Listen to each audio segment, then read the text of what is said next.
Hello everybody, I'm Thomas. Welcome back to another video. This time I'm back with the third episode of my series, Let's Roll Up a Dungeon, where today we'll be using the D100 Dungeon system to generate a dungeon, which today's dungeon will be Tangletrip Tunnels, a maze of traps and a home base of a bunch of goblins that are living in a cave system. You may have noticed that the dungeon I just talked about is different than the one I outlined at the end of last video, and that's because I decided to move the dungeon that I had outlined previously. I'm gonna do that next week because it felt like it would be a better fit for next week's dungeon generator. D100 Dungeon seems to give a lot more natural kind of dungeons, so it didn't feel like a good fit for what I had prepared, so that's why I changed it up with Tangletrip Tunnels. So with that out of the way, like last time, I'll go over the source material first, then I'll go over my outline, and then finally we'll get to rolling up a dungeon. So D100 Dungeon, this is a game developed by Martin Knight. It is a solo adventure game, just like it says. And also this is book one. There are many different books. I only have two of the books. I have this book, and I also have the World Builder book, which adds in, like what it sounds like, world building. But today we're just going over the contents of this in regards to generating a dungeon.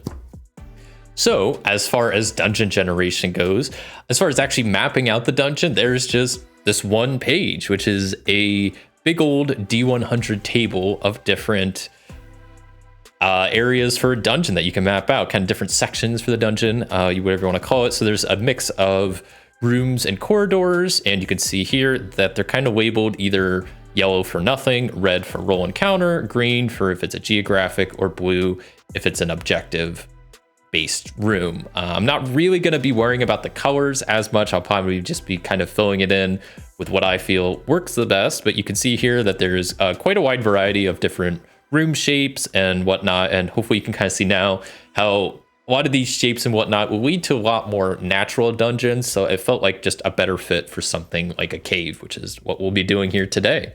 Along with the mapping table, there are a ton of other tables here in the back that we'll quickly skim through. Armor doesn't really apply for dungeons. Same with boosts. I guess that maybe kind of applies if you want some benefits, and curses if you want some curses to throw in there. There is this door table, which we'll probably be using throughout the dungeon, where you roll a D100 to see what type of door it is, and also if it's locked, if it's unlocked, stuff like that. So that's what this whole doors table is for. Then you have an encounter table if you want that. They do have a D100 encounter table. Most of these tables, I think probably much all of them, are going to be D100 tables. You have a table for what you find in the dungeon. So if you don't have any idea of what these rooms hold, then you have this find table. There's a geographic table for all of the rooms and corridors that have geographic features in them. Some of these even have little like pictures that you can draw. So this one is for a flowing river, which kind of makes sense. So it shows you can draw a flowing river through that. And there's quite a few different geographic items that you can encounter by rolling on this table. You have your hero path, which isn't really relevant. Items might be relevant if you're trying to stock the dungeon. Got a whole D100 table of that. Investments doesn't really relate to the dungeon. Same with legends. I don't really think that applies here. The mapping table, which I already kind of talked about. The needed table, don't even really know what that is, so it probably doesn't even apply to the dungeon. You have parts. This one's pretty interesting. So based on like the level of creature you are fighting, this determines like what kind of parts you might get from them, which you might need for a quest, which, speaking of which, the next table is a whole bunch of quests that you can roll for. There's a race table, not really applicable to dungeon creation. Spells, not really relevant. Treasures, this might be good if you want to have some idea of some treasures that could appear here. There are different treasure tables. So this is treasure table A, there's a treasure table B, and a treasure table C. And I think they're just kind of different levels of treasure. So treasure level A is not as good, B is better, and then C is the best. You have this values table. I don't think that's super relevant for dungeons. And then you have the weapons table, which is just for weapons. Could be handy if you want to stock the dungeon with some of that. But those are pretty much all the main tables in the back of the book. The main one we'll be using today is the mapping table. So with that all out of the way, I'll quickly go over the outline I have prepared. All right, so here's the outline I have prepared for Tangletrip Tunnels, which the first point is the name of Tangletrip Tunnels. Next is the size. I think this is gonna be a smaller dungeon, so probably like 5 or 6 rooms. I have like 6 rooms prepared, but I imagine it's not gonna be as many as the previous ones, which are about 10 or more. So this could be on the smaller side, just a small cave that's kind of a hideout, and it's gonna have some rooms with some fun traps and whatnot. As far as the type tags, I figured this type is gonna be, well, it's a cave, maze, because it's gonna have a lot of traps, and they're gonna be, one of the traps is gonna be kind of a maze type thing, and a headquarters, because it'll be the headquarters for some goblins. Next is the detail tags, which the main detail tag I have here is just swamp, because it'll be kind of located near a swamp, and since this is a cave, it's gonna have like water kind of in it. It's gonna have a lot of earthy vibes, like fungi growing in it and plants and whatnot, so I figured a swamp is a pretty appropriate detail tag. As far as the purpose, I have that it's originally a natural series of caverns. The Tangletrip Tunnels have been extensively modified by goblins to serve as a defensive maze.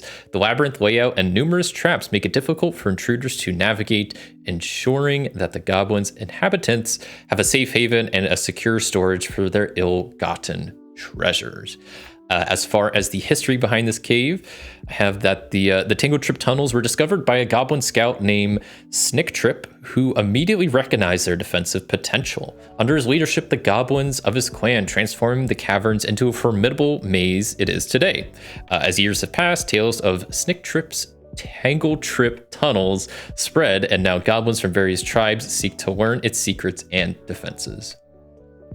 As far as the factions, this one, I didn't feel like there's too many actual factions involved. Like, it's pretty much just going to be this main goblin faction. So I kind of just split it up into some of the different roles that I think the goblins could have inside this cave. So for example, you'll have the snare setters, who are kind of the goblins that are skilled trap designers and are responsible for the continuous updating and maintenance of the tunnel's defenses. You have your echo ears, which are special scouts trained to interpret sounds and echoes, and they serve as kind of an early warning system for the tunnels. And then finally, you have the stone callers, which are goblins who have very rudimentary like earth magic abilities.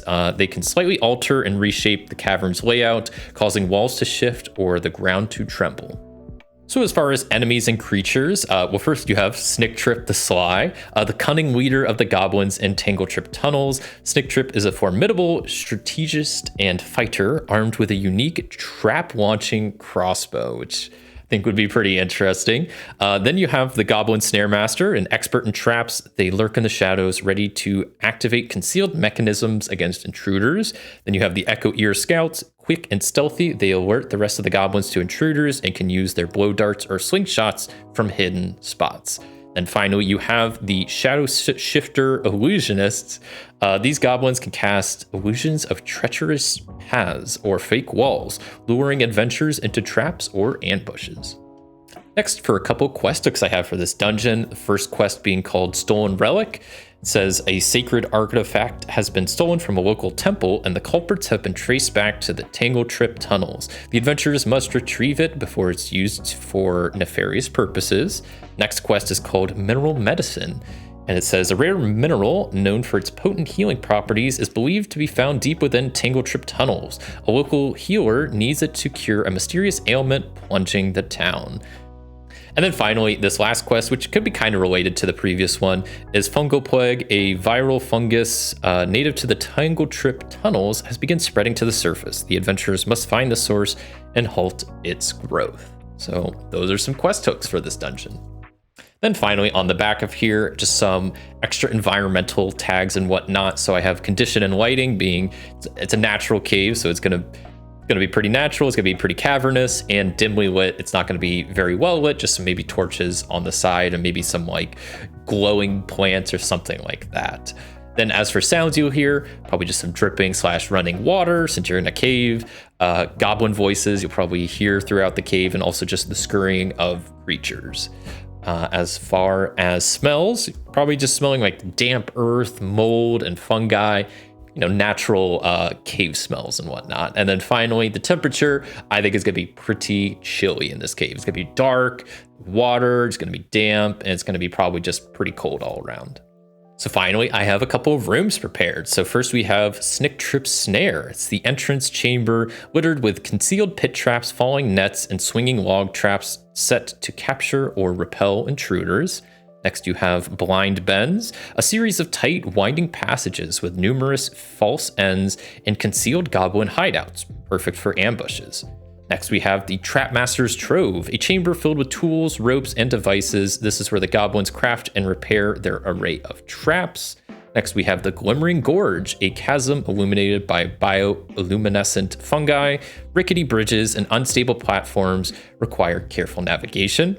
Then you have Murmur Maze, multiple pathways with walls that seem to whisper. The whispers are actually goblins behind the walls communicating and coordinating their moves. And then finally, you have Tangletrip's Sanctuary, the heart of the tunnels where Tangletrip and his elite guards reside. It's the most heavily defended room with numerous traps and escape routes. So, with that outline out of the way, let's roll up a dungeon. All right, so I got my iPad out all ready to go. I am using a larger size drawing grid. So before with Procreate, you can kind of do like a drawing guide outline. And so before I was using a grid size of 50 by 50 for the previous videos. This one though, since these rooms are a lot bigger, I'm basically going to be drawing them with a 250 by 250 grid. And then at the end, kind of scaling it back to 50 by 50. So essentially each room will be 25 feet by 25 feet, but I'm just drawing them in big squares like this to make it a little bit easier. So hopefully that makes sense. All right, so I'm kind of just starting kind of in the middle, a couple squares up from the bottom. And I guess we'll go ahead and start with a D100 roll, because that's pretty much what every roll is going to be, and seeing what the starting room is. So that is 33 total, which looks like it's going to be a decent sized room with a couple of exits. All right, so there's the first room. Not going to be my best drawing because a lot of these rooms have a lot of weird kind of curves and shapes to them, but it should be good enough for what we're doing. So I think what I'll do is also maybe do the whole dungeon first and then come back and worry about the doors, because I'm not too concerned with them at the moment. So let's go ahead and just continue upwards and see what's right above this room with another D100 roll, and that's 44, which is okay, another decent sized room with it looks like just one exit.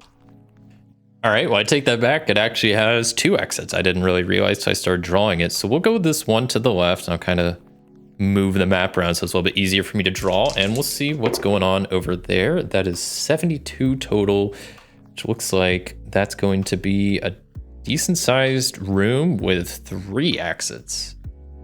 Okay, so another room done. I might go and I might leave this door alone and maybe make that like an extra secret exit / entrance. Plus, because this dungeon can't be that big, so I don't want to have too many sprawling rooms and whatnot. So let me go ahead and kind of keep going to the left here, which is up since I rotated this, and see what's there. It's 91, so that is another room with 3 exits. I'll probably cut off one of them just so there's only, well, I guess the entrance, so there's only one other exit. All right, so there we go. We got another big old room, and I guess let's continue this out, though we're already getting a decent amount of the way through this. Let me go ahead. Let's see what's above. Let's go with this room first, this one right here, and see what's there. Hopefully I can get some like corridors. A lot of these are just rooms, which I guess I could treat some of these as corridors, which I might do. Just there's big corridors. They're basically rooms, but they're just like empty. I don't know. I got a 12 though, and a 12. Okay, a 12 is a corridor. I just got to complain about it a little bit.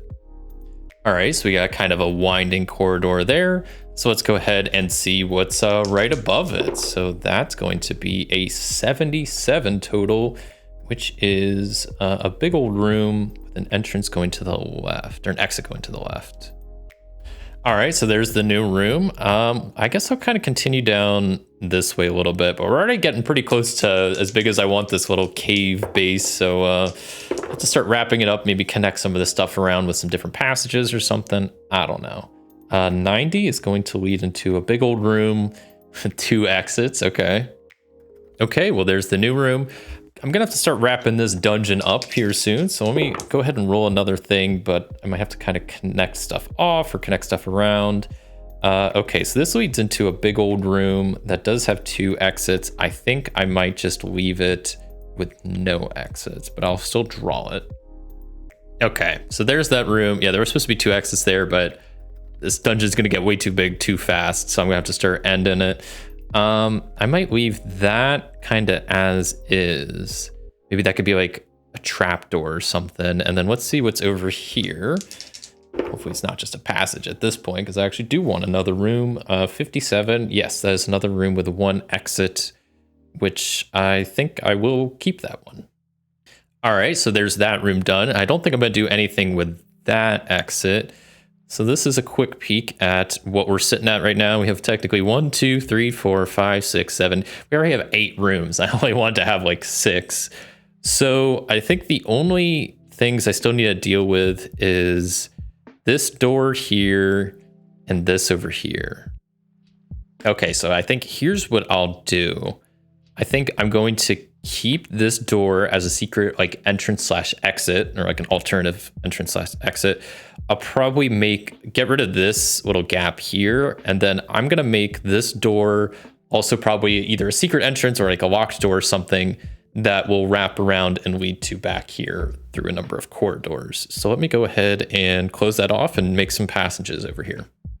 All right, so there are all of the changes I made done, and I think this looks pretty good. I'm pretty happy with how it looks. I mean, I had to make some changes to kind of make it work, but I think with the rest of the exits / entrances, I'll kind of just leave them as is. Like, I think how I'm gonna do it is this exit will be like a trap exit or entrance, a trap entrance. This will be a hidden entrance / exit. That'll be a hidden / entrance / exit. This will probably be a secret door, and then this will probably be a locked door. So let me go ahead and mark all those down. All right, so there's the dungeon all mapped out, all the doors labeled that kind of matter. These 2 are locked, that's a trap, that's locked, that's a secret, and I think I'll just leave that top door as is. So now we can go ahead and start labeling some of the rooms to fill it with some stuff.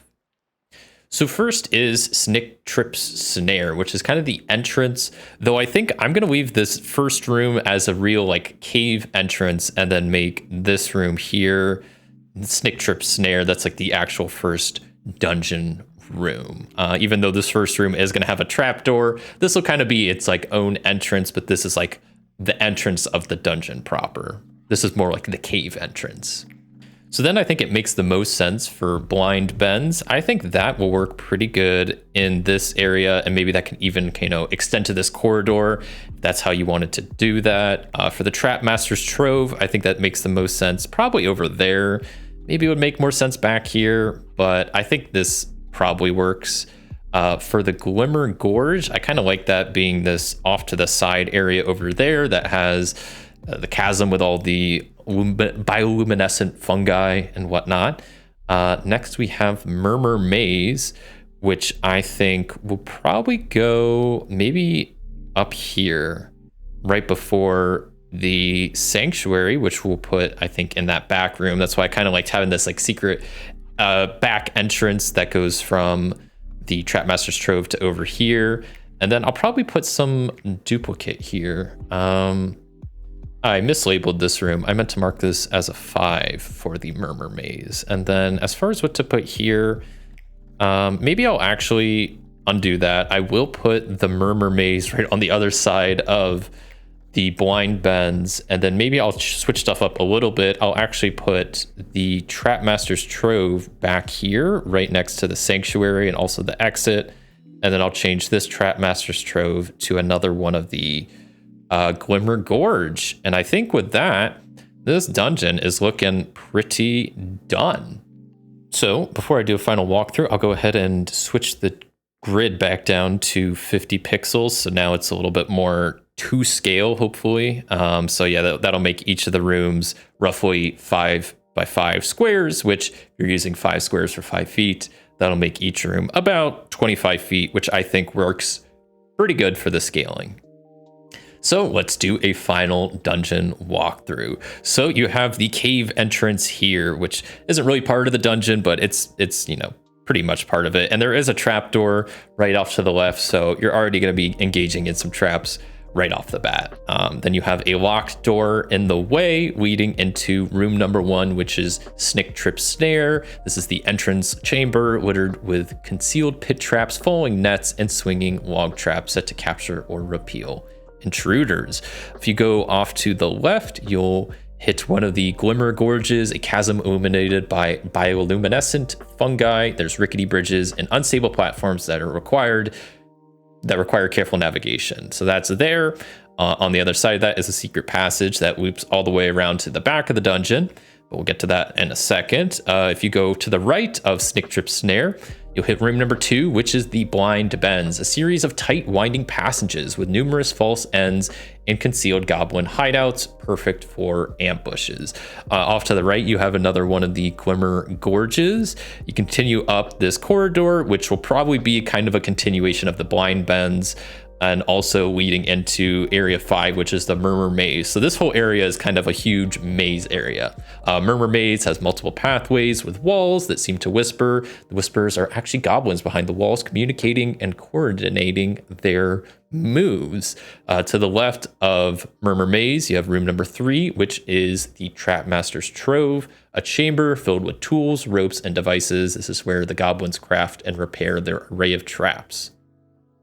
There is this entrance in the Trapmaster's Trove. I figured this could maybe be just like a back exit / entrance to the cave that kind of goes and leads off to a different part, a different way that the goblins can kind of maybe retreat or come in, and a way for the adventurers to kind of come and leave. But it probably leads to somewhere that's not super obvious, so it's not really going to be one you find before entering the dungeon. It's one you're probably going to use to leave the dungeon.